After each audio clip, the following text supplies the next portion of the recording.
Tape recorder's running, right? Tape recorder's running.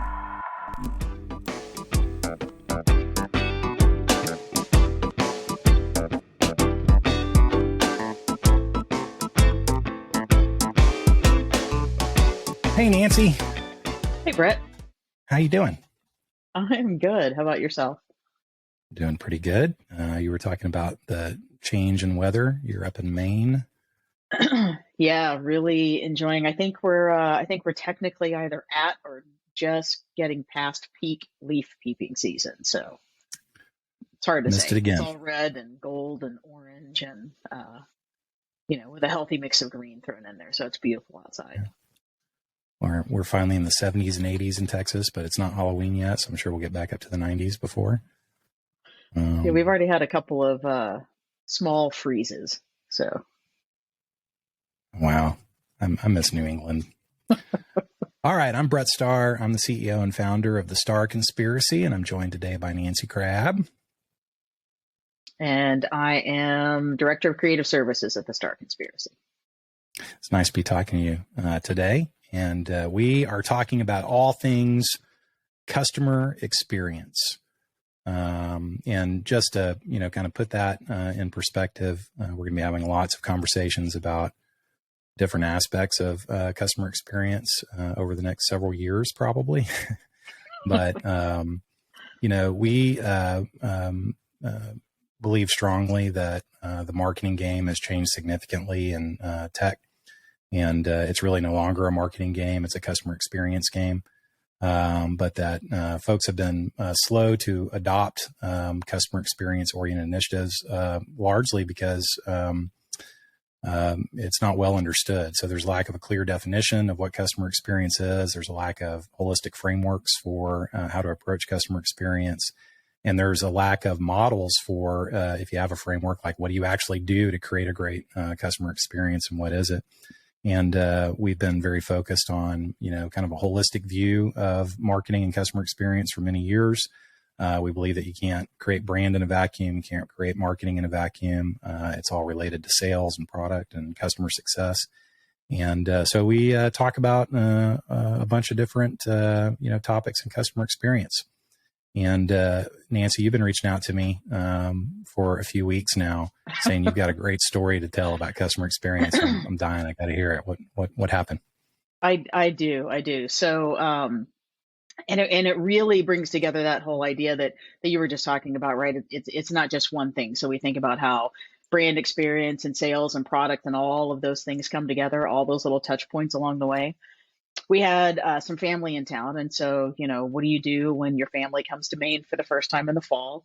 For us, a lot of it centers around, driving out to the smaller communities. And I say that jokingly because 90% of the state is rural, right? So, but drive out to these smaller communities, do all the farm to market stuff and all of those things. And so I had read about this place that was really fascinating to me. It was a guy who had this artisan food product, used to work as a chef in a restaurant, became Amish, opened this store. And I was like, oh, that just sounds right up our alley, right? I mean, I had already kind of crafted this whole brand experience in my own head just based on the article I read about him. So we went out there and, was fully prepared for this, just really kind of quaint experience based on previous shopping experiences I had had with either within, Amish and Mennonite communities, and walked in and the guy behind the counter just immediately started a very strange and aggressive political conversation. And I was like, oh, wait, Shocking. what? Shocking, right? I mean, this guy just was like, so, and he wouldn't let it go, right? I mean, like he started it. And I thought, one, why are we engaging in this? And two, at one point I just said, well, it sounds like we should probably just agree to disagree and move on. So about your product. And rather than taking that, rather blatant social cue and just turning it around, he doubled down. Like he went all in this very kind of like wearing a family size bag of chips on his shoulder kind of way. Yeah. And it just tanked the whole thing. And so the product was great. The brand experience I'd already built up in my head. I mean, when we went in, this guy could have been a functional mute and it still would have been a glorious experience. Yeah. But he made it so uncomfortable and awkward that I don't even want to go back and shop anywhere within that community now. Like, I don't want to drive back Yeah. over there. I don't. Yeah. I will not only not buy his product, but the joke of the weekend became, so I'm gonna go to the kitchen and get a little bite of hate. Would anybody else take a bite of hate? Maybe like a side of cheese. So what was the product?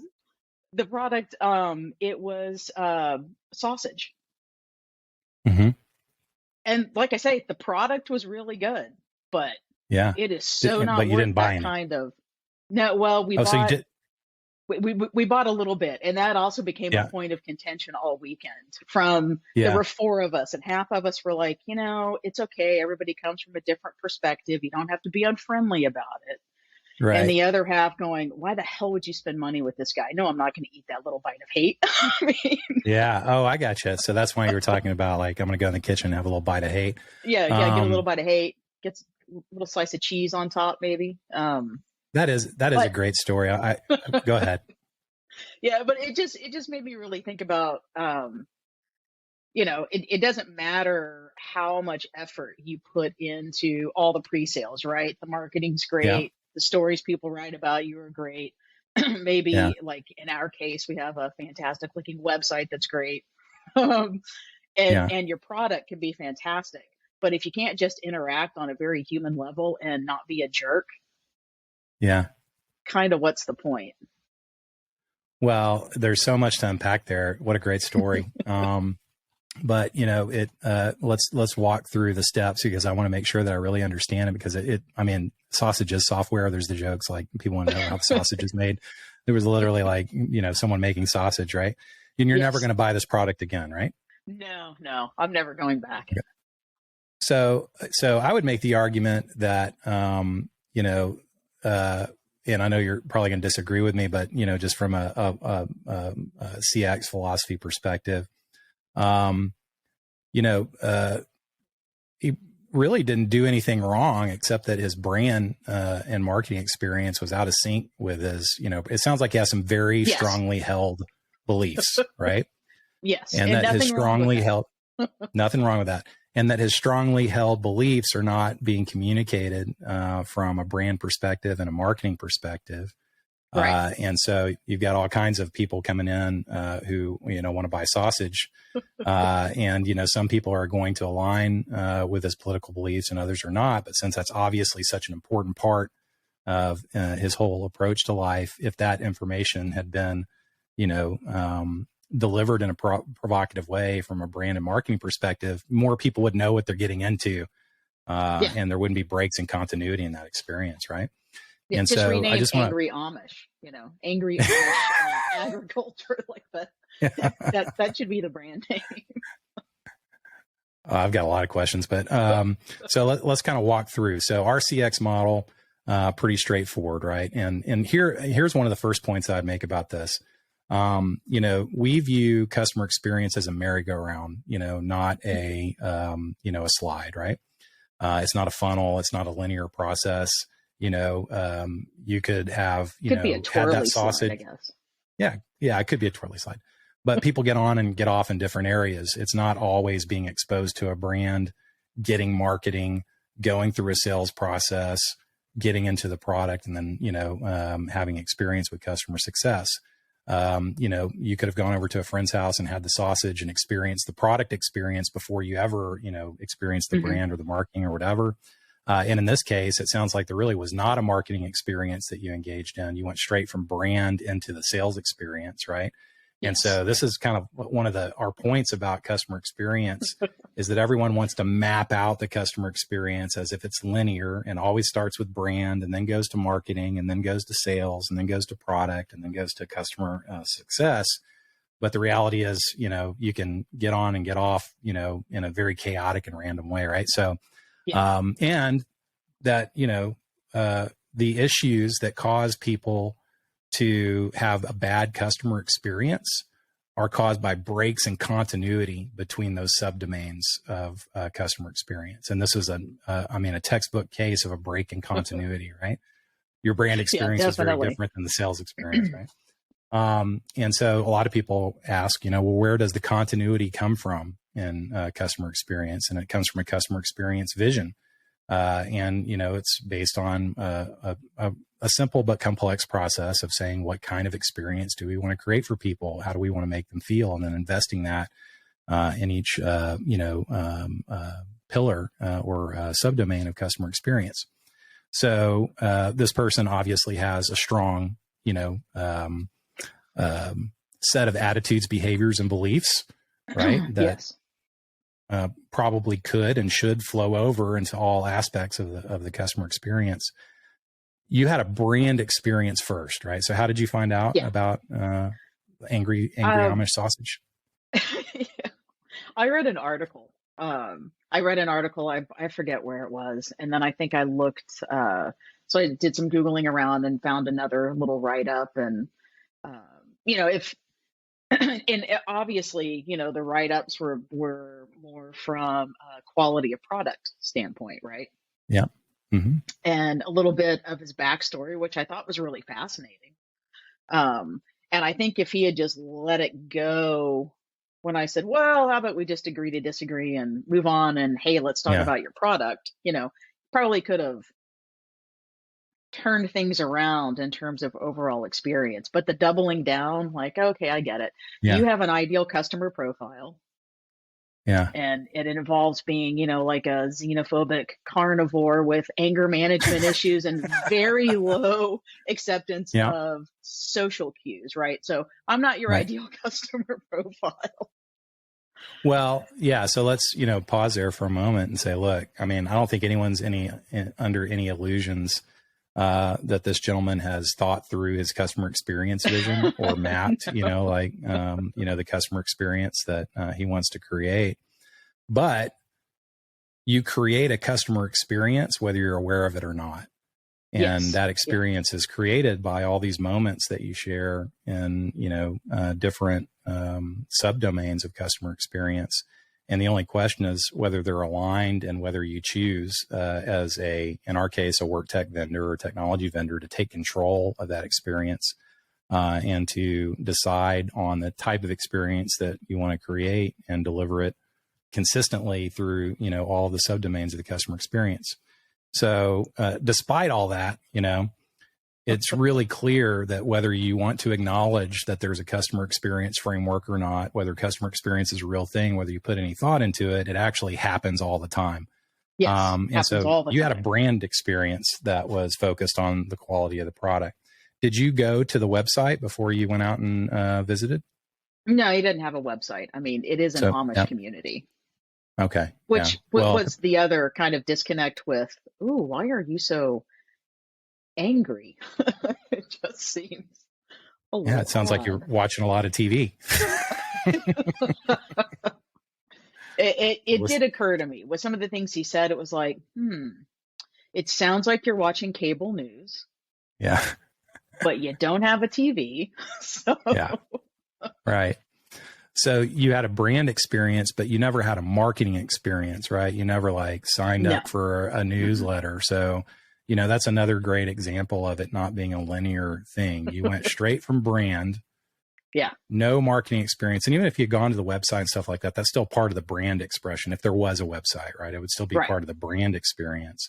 Marketing experience is more like the call to action oriented stuff where, hey, I went to the website and I signed up and now I'm getting a sausage of the week, email or a profile of how the sausage is made or whatever, but you never had a marketing experience. And so you went straight from the brand experience to what's really the sales experience, right? Yes, definitely. And then there was a break in continuity. Your expectations were set, based on how you experienced the brand. And then the sales experience seemed to deliver something that was really, really different.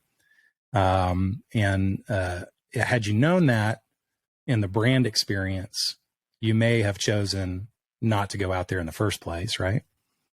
Yeah, Or maybe probably not. I not. don't know. Yeah, Or at I least don't know, but you at would have least gone would have in eyes expected. wide open. Yeah. Yeah. And, because of that, there was a gap in what the expectations were that you had as set by the brand experience versus what you experienced in the sales experience. Mm-hmm. So where did that, was there like did you accidentally say something that was political, or was this just, No. And that was the weird thing. It was like, and I mean, I recognize the contentious times we live in, right? And I am Mhm, a fairly political person, but I don't just walk up to total strangers. You know what I mean? Like mhm, if I want to have an in-depth political conversation about a policy that bothers me, I'm going to mhm, tend to go to someone I already know who holds, we're at least sort of like hovering around the same, mhm. the Yeah. same tolerance level. Yep.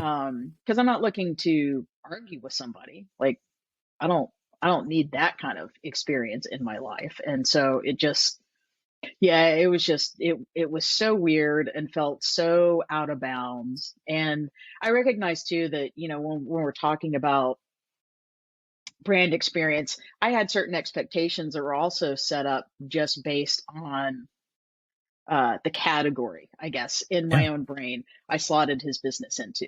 Yeah. I buy from local food producers all over Maine because, I'm always down to walk in and spend $80 on cheese, whether I need it or not, Right. right? But I've Right. never had anything other than a wonderful conversation about their product and how they make what they make and why they got into Yeah. the business they did. And so, I did go in carrying that sort of expectation. Well, that's the way it's supposed to work, right? It's like your experience is filtered through all of your other, Yeah. life experiences, brought to bear on what your perceptions are of what's being promoted from a brand perspective from, whoever you're trying to buy from. And so, there was a lot of subconscious signaling that was going on with the brand, right? And the Oh, yeah. subconscious signaling fit into, a framework that you had for, what rural Maine, Amish community sausage must be like, right? And that's another important thing for people to understand is that the brand experience is not just what you're putting out into the world, but also what people are bringing to the table at the same Yeah. time. Yeah. If you are going to, as a vendor of anything, operate outside of the expectations that are set by the category that you're in or the frame that you're in, and you want to be successful in developing long-term, customer relationships and creating a great customer experience, then you need to build that part into the brand experience and the marketing experience, so that you're attracting the kind of people who bring their own life experience that meets the experience that you're trying to create in the right way. Because, you bought some sausage, probably not as much as you would have, and you're never going to buy any more again, right? Nope. Nope. And Yeah. it was good. I'm not going to Yeah. lie. It was So then well made. then you get, and this is another great point. You get to the product experience. It was actually a great product, but it was colored by the disconnect between the brand experience and the sales experience that you had. Yes. Right. Yeah. And this literally happens in software all the time, where the sales experience. It's not just the sales experience. I mean, it's just the disconnect between the sales experience and the brand or marketing experience. But someone will think that a brand sounds really great, and they'll sign up for the marketing list and get great newsletters and email marketing, and they fall in love with the brand, and then they have a terrible experience with a single salesperson. And that, just creates a break in continuity that, throws the whole thing off. And that usually flows from there not being a clear understanding of the experience that a company wants to create for their customers at every interaction that they have. They just kind of seem out of sync. I mean, I can't tell you how many times I've had sales conversations with folks when I'm trying to buy software or buy something else. And the topics of conversation just veer into areas that seem to be in direct conflict with, kind of like the brand promise that people are putting out in the market. Yeah. And even if they have a great product, it's hard to bounce back from a bad sales experience. That's, so what did you learn from it? What did I'm not sure what I learned from it, but I did think an awful lot about intentionality, right? Yeah. Even and so I'm on the creative side. I'm on the phone with clients a lot, and I may only be a small part of the conversation, or I could be driving the conversation, but thinking through, okay, so last week, how mindful was I of what I chose to say in those moments, right? Mm-hmm. And was I really focused on creating a conversation that took us down a path, or was I just was I having a bad day? And because that Mm-hmm. was one of the things I thought too. I thought, well, maybe I mean, we all have those moments, right? Sure. We get distracted from what we think we're going to do, or we're having a bad day. We typically don't double down if somebody kind of points out that, like, we're on a path Mm-hmm. to a really bad conversation. Let's get off Yeah. that path. But I did think a lot about more kind of those micro interactions and how important those can be in making up the whole. Yeah. I mean, what you ran right into was a defining moment, right? It's like, Yes, definitely a defining moment. and look, no one's under any illusion that, buying sausage, at a market is the same as, creating a customer experience for, tech vendors, but Yeah. a lot of it is the same. A lot of it is the same. And, there were probably 50 moments that you had, and some of them were defining moments and others were just like background scripts that were running. Right. Mm-hmm. And so, there was the article that you read. The content of the article was a defining moment because it caught you, in a place that, seemed to dovetail with, this vision that you have around, the type of experience that, you wanted to pursue. So you remember that moment. And then the next thing that happens is this confrontational, conversation, with a person who's trying to sell you sausage. Right. But in between that article and that, conversation, there were a bunch of other moments that happened as well that just weren't defining moments. Oh yeah.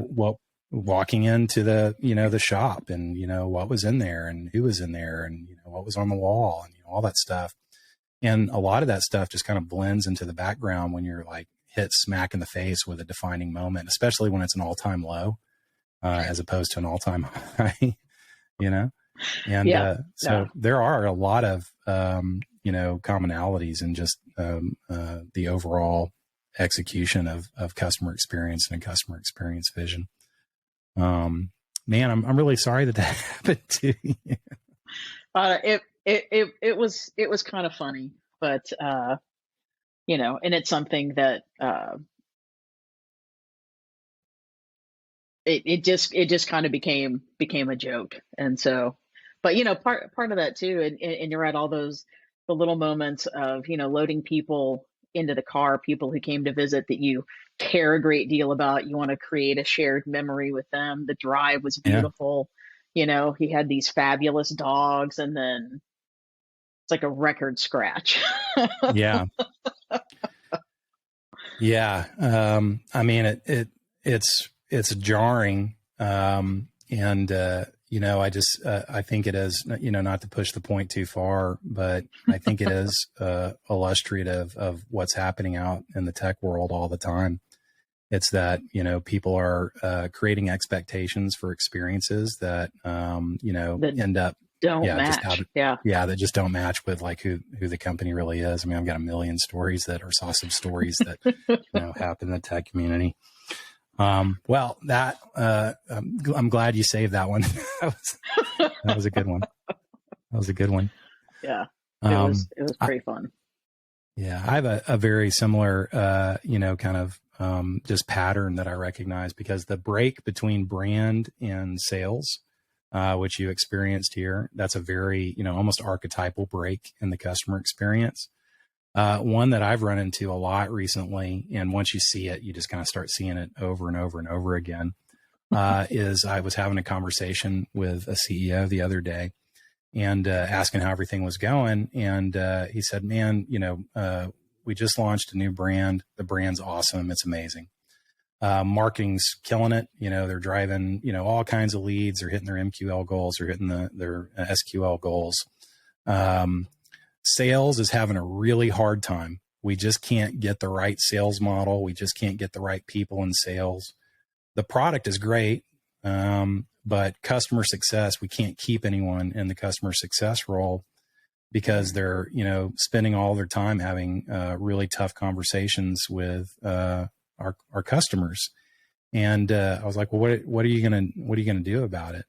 And his answer was, well, I really want to focus on getting the right people in sales and getting the right sales model in. And then I really want to work with customer success to basically help steer the customers away from the parts of the product that they're dissatisfied with and try to show them value in other areas. And I was like, okay, well, and this, I have this same conversation over and over and over again. I was like, all right, well, let's break that down. And so when we started talking about it, it became really clear that they didn't have a sales problem at all. Their salespeople were all very experienced, that had a lot of success in other areas.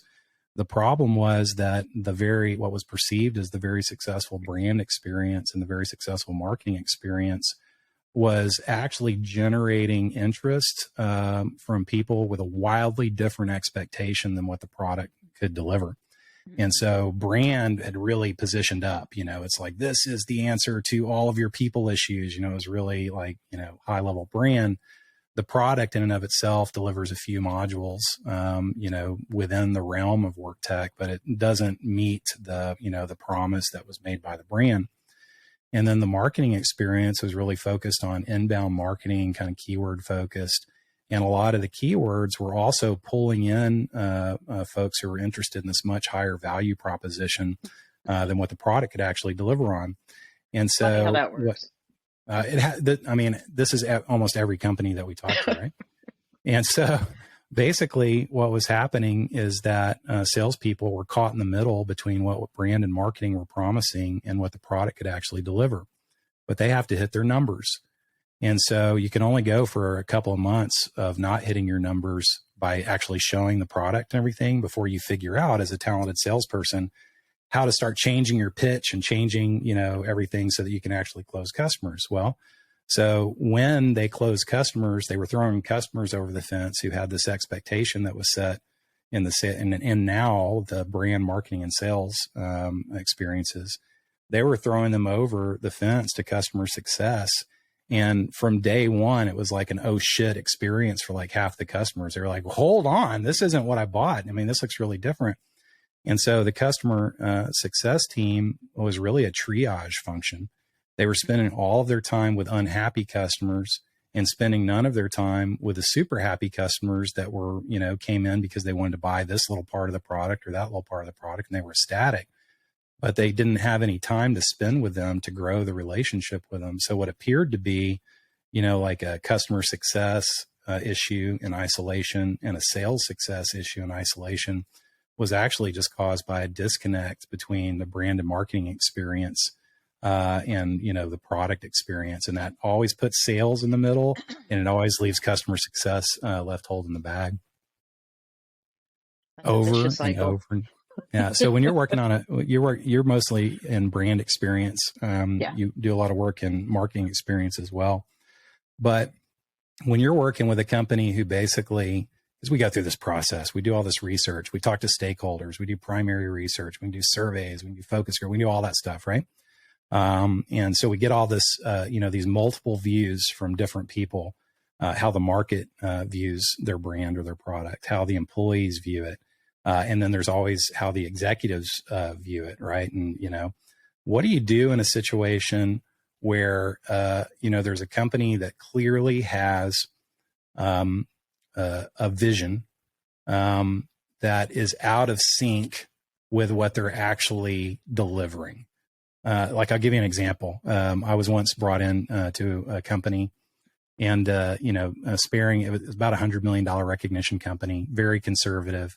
Nothing wrong with that. But they had brought us in specifically to help them be more appealing to millennials. And there was nothing about this company that was going to appeal to what their perception of the attitudes, behaviors, and beliefs of millennials are, which don't even get me started on that because there is no monolithic millennial. But, this company believed that they were having a hard time selling to interesting companies like software startups and, stuff like that, because they were dominated by millennials, and millennials are a certain way and believe certain things. And they felt like the key to unlocking their business success was to change their brand and change their marketing so that they would be more appealing to this new generation of buyers who were in all these like innovative companies, right? And it didn't take long in the conversation for me to discover that every single employee in that company hates the idea of, basically working with millennials, selling to millennials, the whole perception of, what they thought about, millennials. And everyone there was despondent about the way the world was changing. It's like they wanted, traditional American business values and a traditional loyalty equation between employees and companies. And that's where they lived in terms of how their recognition services were delivered. And they perceived that, the new generation of business entrepreneurs were actually like eroding, the quality of American business. And yet they felt like they had to figure out a way to appeal to them. Right. And so the answer there, of course, was like, don't do this. This is not y'all. What do you do in a brand experience,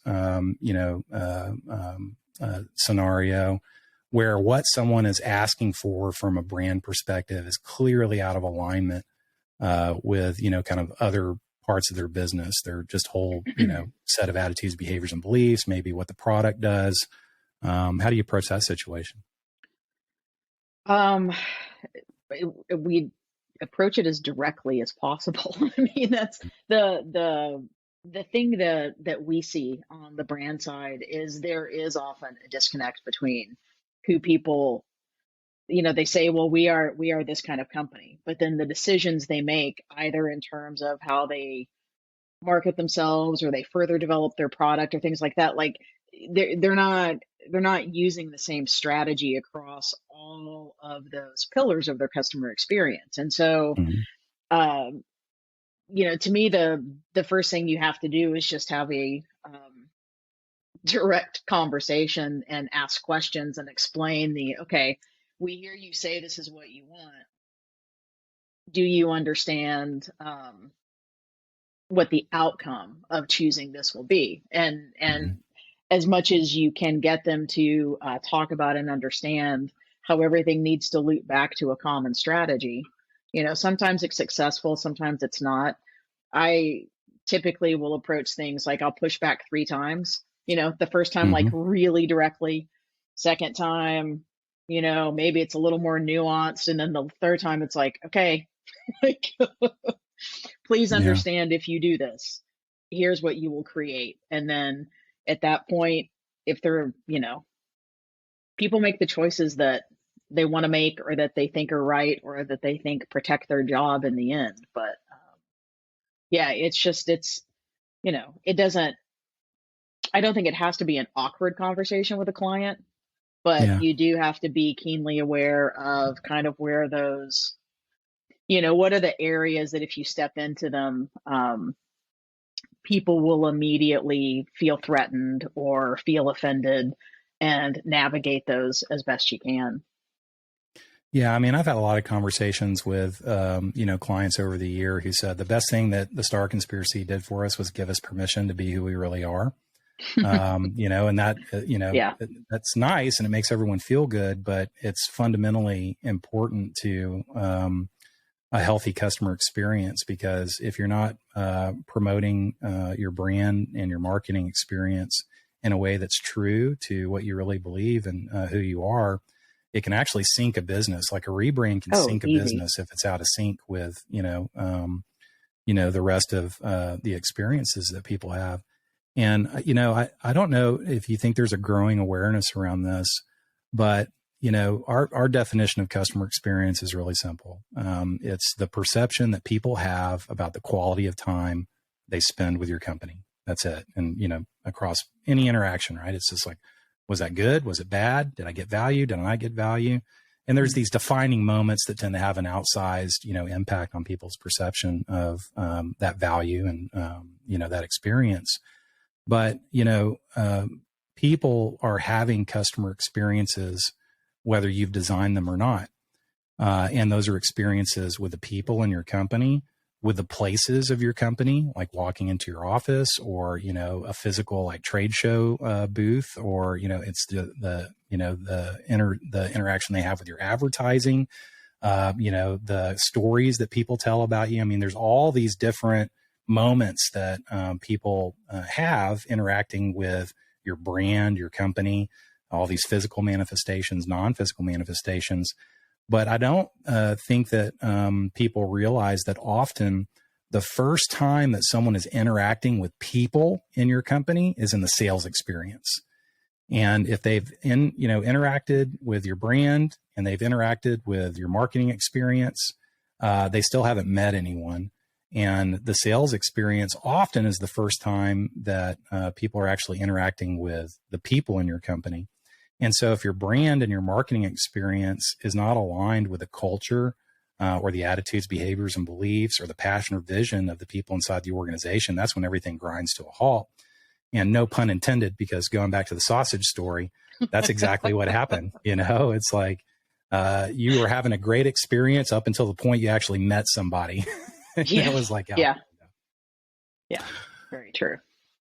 Awesome. Well, thank you for the great storytelling today. Mm-hmm. And I enjoyed it. And let's get together again next week and talk about other adventures in customer experience.